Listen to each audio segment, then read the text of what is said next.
Madam இப்படிதான் இவங்க பேசிக்கிட்டே இருப்பாங்க, நியாயம் நீதி தர்மம் அப்படின்னு. நமக்கு எதுக்கு இதெல்லாம், நம்ம வேலையை நம்ம பார்க்கலாம். வாங்க போலாம், வாங்க. Wait and see.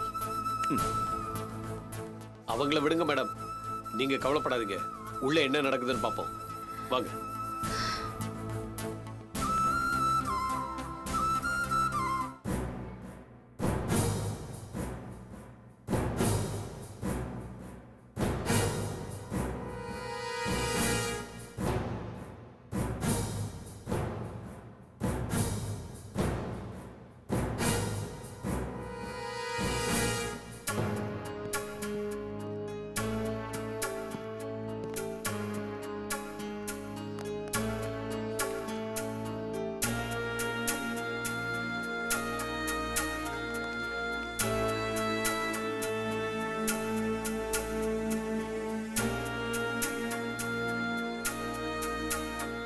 Abhi constructions சம்பந்தப்பட்ட கேஸ்ல நரசிம்மன் சார்பில் ஆஜராக போறது நீங்க தானே? Yes your honour. Yes, proceed. என்னுடைய கிளையண்ட் மிஸ்டர் நரசிம்மன் நடுத்தர குடும்பத்தை சார்ந்தவர், ஒரு தனியார் நிறுவனத்து ஊழியர். அவரை அபி கன்ஸ்ட்ரக்ஷன்ஸ் அப்படின்ற கட்டட நிறுவனம் ரொம்ப மோசமான முறையில் ஏமாத்தியிருக்கு. I object your honour. No, advocate Sujatha அவங்க தரப்பு சொல்லட்டும். உங்க தரப்புல நீங்க பேசும்போது இதை பத்தி சொல்லலாம். You proceed. Thank you your honour. என்னுடைய கிளையண்ட் அவருடைய இத்தனை வருஷத்து சேமிப்பையும், அதுவும் இல்லாம ஒரு சில இடங்கள்ல கடன் வாங்கியும் அந்த பணத்தை தனக்கு ஒரு வீடு வேணும்ன்ற ஆசையில அபி கன்ஸ்ட்ரக்ஷன்ஸ் கிட்ட கொடுத்துருக்காரு. பணத்தை வாங்கிக்கிட்ட அபி கன்ஸ்ட்ரக்ஷன்ஸ் என்னுடைய கிளையண்ட்டை மோசமா எந்த விதமான தொழில் தர்மமும் இல்லாம ஏமாத்திருக்காங்க. எப்படின்னு சொல்ல முடியுமா? சொல்றேன் யுவர் ஆனர். அபி கன்ஸ்ட்ரக்ஷன்ஸ் கட்டடம் கட்டிட்டு இருக்க அந்த இடத்துல இதுக்கு முன்னாடி ஒரு குளம் இருந்திருக்கு. இந்த விஷயத்த அவங்க என் கிளையண்ட் மிஸ்டர் நரசிம்மன் கிட்ட சொல்லல, திட்டம் போட்டு மறைச்சிருக்காங்க. அங்க குளம் இருந்ததால அங்க இருக்கிற மண் கட்டடம் கட்டுறதுக்கு ஏத்ததா இல்ல. அதுக்கு மேலேயே பில்டிங் எழுப்பினதால பில்டிங்கோடைய ஒரு சில இடங்கள்ல விரிசல் விழுந்திருக்கு. தன்னுடைய வீடை எதேச்சியா பார்க்க போன மிஸ்டர் நரசிம்மன் இதை கவனிச்சிருக்காரு. அதுக்கப்புறம் அவர் அபி கன்ஸ்ட்ரக்ஷன்ஸை பத்தி விசாரிக்கும் போது அந்த கம்பெனியை பத்தி அதிர்ச்சி தர மாதிரி சில விஷயங்கள் அவருக்கு தெரிய வந்தது.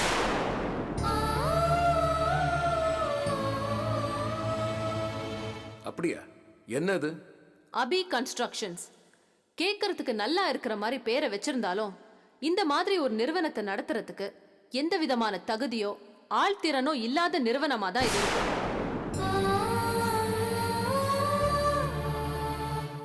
The required infrastructure is not there.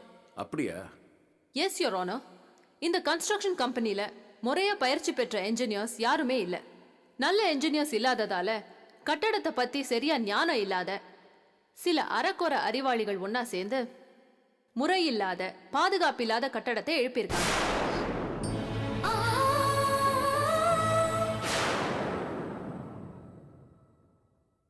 So எந்த விதமான அக்கறையோ பொறுப்புணர்ச்சியோ இல்லாம ஒரு நிறுவனத்தை நடத்தி அதன் மூலமா என்னுடைய கிளையண்ட்டுக்கு தவறான நம்பிக்கையை கொடுத்து அவர் பணத்தை விரயம் பண்ண வச்சதுக்கு இந்த நிறுவனம் பதில் சொல்லியே ஆகணும்.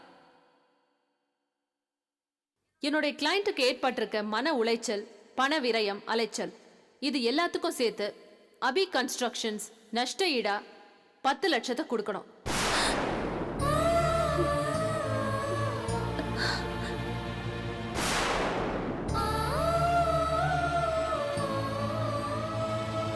அதோட கட்டட தொழிலை நடத்துறதுக்கு எந்த விதமான அடிப்படை தகுதியும் இல்லாத அபி கன்ஸ்ட்ரக்ஷன்ஸ் என்ற நிறுவனத்துடைய லைசன்ஸை கோர்ட் ரத்து செய்யணும்.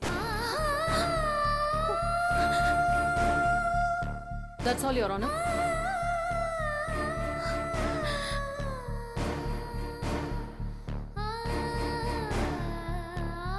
யுவர் ஆனர், அட்வொகேட் சுஜாதா சொன்ன பல தகவல்கள் தவறானவை. அவங்க குற்றச்சாட்டு முழு பொய். அபி கன்ஸ்ட்ரக்ஷன் கட்டடம் கட்டுற இடத்துல ஒரு குளம் இருந்ததா சொல்றாங்க. ஆனா அப்படி ஒரு குளம் இருந்ததே கிடையாது. அபி கன்ஸ்ட்ரக்ஷன் கட்டடம் கட்டுறதுக்கு முன்னாடி முறைப்படி மண் பரிசோதனை செய்து அதுக்கப்புறம் தான் கட்டட வேலையை ஆரம்பிச்சிருக்காங்க. இதுக்கான ஆதாரங்கள் என்கிட்ட இருக்கு. இன்னொரு குற்றச்சாட்டு என்னன்னா, அபி கன்ஸ்ட்ரக்ஷன்ல இன்ஜினியர் யாருமே இல்லைன்னு சொல்றது. இது சுத்த அபத்தம். இது எப்படி இருக்குன்னா முழு பூசணிக்காய சோத்துல மறைக்கிற மாதிரி இருக்கு. ஏன்னா கட்டிட தொழில் எதுவுமே இன்ஜினியர் இல்லாம நடக்காது. அபி கன்ஸ்ட்ரக்ஷன்லயும் தரம் வாய்ந்த இன்ஜினியர் இருக்காரு. அவர் பேர் மிஸ்டர் நந்தகுமார். அதுக்கான விவரங்களை நான் ஏற்கனவே கோர்ட்ல சப்மிட் பண்ணிருக்கேன்.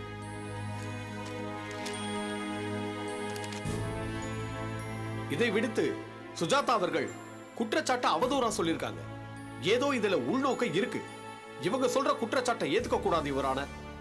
வேண்டுமென்றே அபி கன்ஸ்ட்ரக்ஷன் மீது அவதூறு சொல்ற நோக்கத்தோட இதெல்லாம் சொல்லியிருக்காங்க. இதை நான் வன்மையா கண்டிக்கிறேன் your honour. That's all your honour. Advocate Sujatha. Your honour, Abhi constructions உடைய ஓனர் மிஸ்ஸஸ் அபிநயாவை விசாரிக்க விரும்புறேன். ப்ரொசீட்.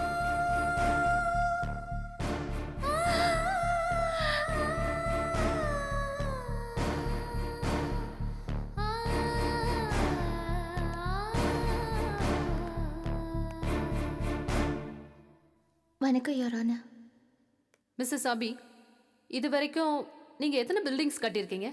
இப்பதான் முதல்ல ஒரு பில்டிங்கை கட்டிட்டு இருக்கேன். கத்துக்குட்டியா நீங்க? வக்கீலுக்கு படிச்சு முதல்ல இந்த கோர்ட்டுக்கு வந்து ஆர்கியூ பண்றவங்கள, நீதிபதியா அந்த பதவியில வந்து உட்கார்றவங்கள நீங்க கத்துக்குட்டின்னு சொல்வீங்களா? மிஸ்ஸஸ் அபி, கேட்ட கேள்விக்கு மட்டும் பதில் சொல்லுங்க. மிஸ்ஸஸ் சுஜாதாவோட கமெண்ட் தப்பு your honour. Okay Sujatha, mind your words. Yes your honour. So இது வரைக்கும் உங்களுக்கு தனிப்பட்ட முறையில் கட்டடம் கட்டின அனுபவம் இல்லை, அதான உண்மை? ஆமா.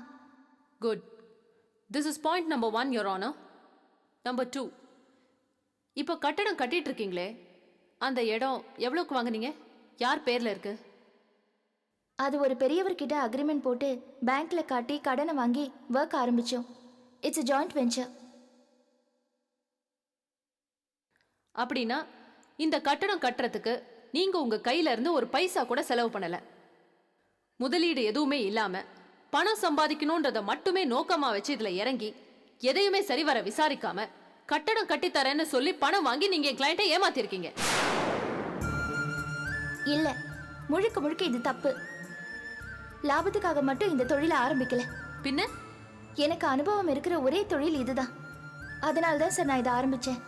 உண்மையை சொல்லப்போனா இந்த கட்டடத்தை கட்டி முடிச்சா கூட எனக்கு 10-15 லட்சம் ரூபாய் நஷ்டம் தான் வரும்.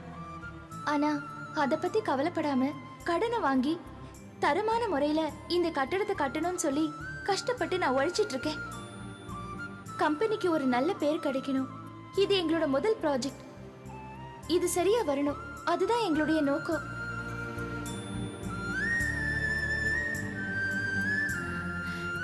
எல்லா தொழிலும் லாபத்துக்காக தானே பண்றாங்க. வக்கீல் தொழில கூட ஃபீஸ் வாங்கிட்டு தானே செய்றீங்க.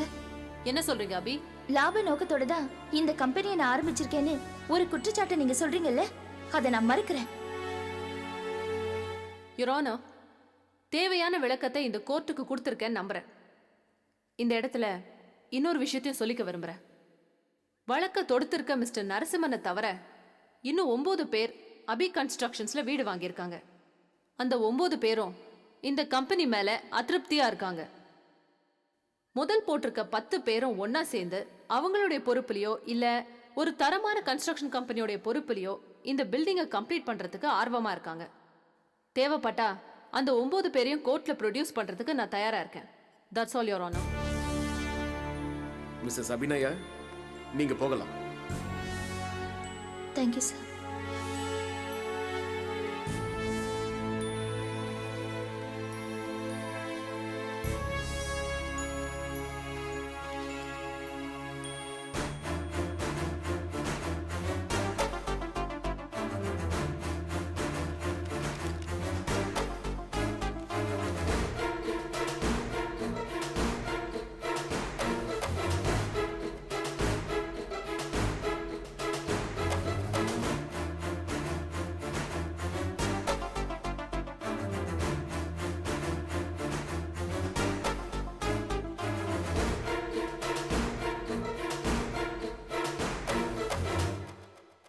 இருதரப்பு வாதங்களையும் இந்த கோர்ட் கணக்கில் எடுத்துக்கொள்கிறது. உண்மை நிலை என்ன என்று ஆராய்ந்து தீர்ப்பு கூற வேண்டிய பொறுப்பு இந்த கோர்ட்டுக்கு இருக்கிறது. எனவே உண்மை நிலை என்ன என்று ஆராய 2 கட்டிட பொறியாளர்களையும் ஒரு வழக்கறிஞரையும் இந்த கோர்ட் நியமிக்கிறது. அந்த குழு இந்த கட்டிடத்தை பார்வையிட வேண்டும். மேற்படி கட்டிடத்தை அந்த குழு ஆய்வு செய்து தனது ஆய்வு அறிக்கையை இந்த கோர்ட்டிற்கு சமர்ப்பிக்க வேண்டும். அந்த அறிக்கையின் அடிப்படையில் இந்த கோர்ட் தனது தீர்ப்பினை வழங்கும்.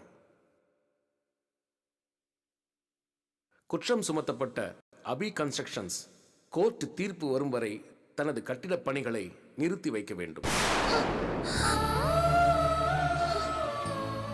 மேலும் புதிய கட்டிட வேலைகளை துவங்கக்கூடாது என்று இந்த கோர்ட் ஆணையிடுகிறது.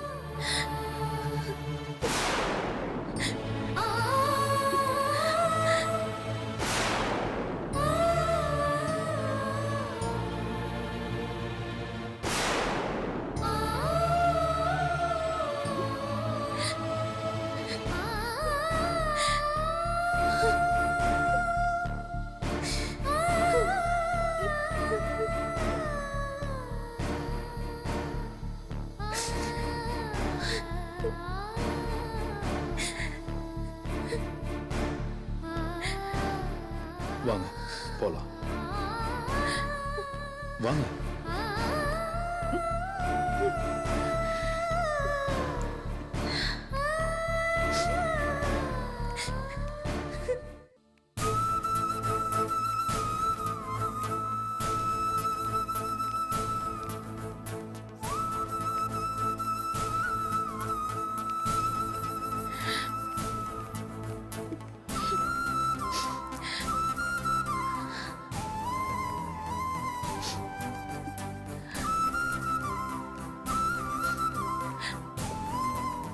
என்ன தொல்காப்பியன் இப்படி ஆயிப்போச்சு?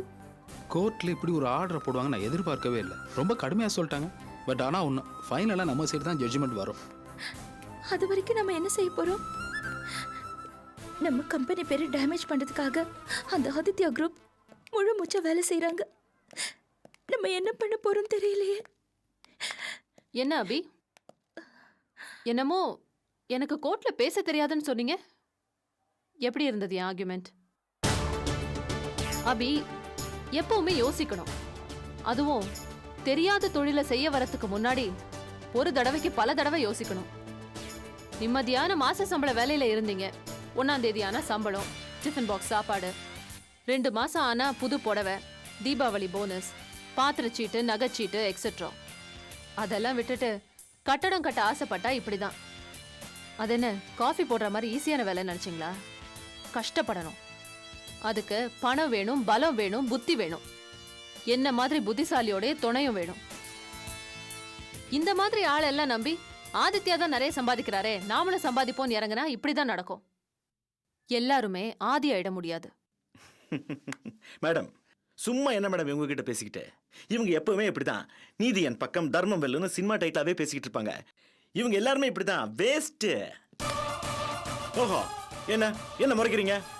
அன்னைக்கு ஆதி சார் சொன்னாரு இதெல்லாம் உங்களுக்கு வேண்டான்னு. பெருசா சவால் விட்டு சவடால் பேசிட்டு இன்னைக்கு நல்லா வாங்கி கட்டிக்கிட்டீங்க.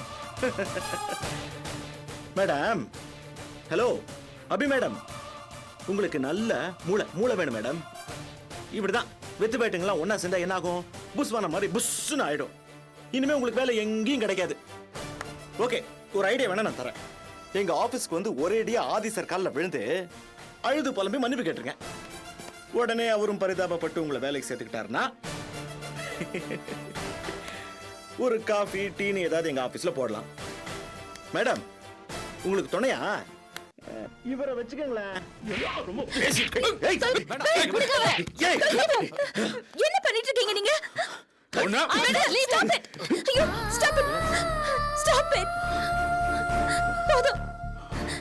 தொலைச்சிடும். யாரு? Giri, stop it please. Please Tholkappiyan போலாம் வாங்க. Come on, let's go. ஏய், வெச்சுக்கறடா உன்னை. Giri, stop it. இது கோர்ட். யார்ட்ட மோதுறா? அவங்க தான் அப்படி பிஹேவ் பண்றாங்கன்னா நீங்களுமா? சும்மா இருங்க. சரி போலாம். வாங்க போலாம். வாங்க.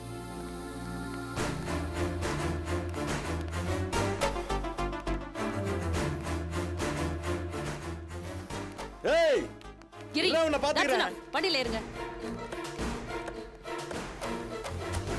ஐயோ, என்ன துல்ஸ், எதுக்கு அவனை போய் அடிச்சீங்க? எப்படி பேசுறான் பாத்தீங்களா? தாங்க முடியலங்க. ராஸ்கல் வேணால சும்மா விடக்கூடாது. ஐயோ, அவன்லாம் ஒரு ஆளே கிடையாது. சும்மா இந்த சுஜாதா கிரி எல்லாம் அந்த ஆதித்யோட கை தடிங்க. மூல காரணமே அந்த ஆதித்யா தான். காப்பு.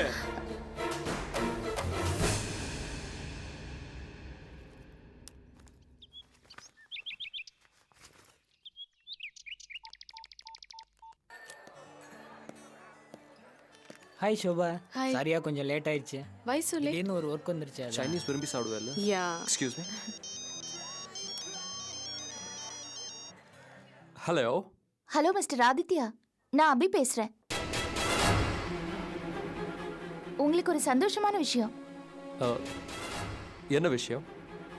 நீங்க நினைச்ச மாதிரியே உங்க ஆசைப்படியே காரியத்தை சாதிச்சிட்டீங்க. Are you happy now? மனசு பூரா சந்தோஷம் பொங்கி வழியுதுல்ல?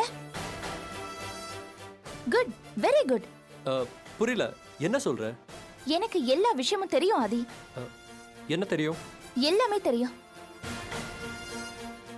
நடக்கிற எல்லாத்துக்கும் பின்னாடி நீ தான் இருக்கேன்னு எனக்கு நல்லா தெரியும். Is it? பர்டிகுலரா நீ எது பத்தி பேசுற எனக்கு புரியலையே. உனக்கு புரியும் ஆதி. எதுக்கு மூட மந்திரம்?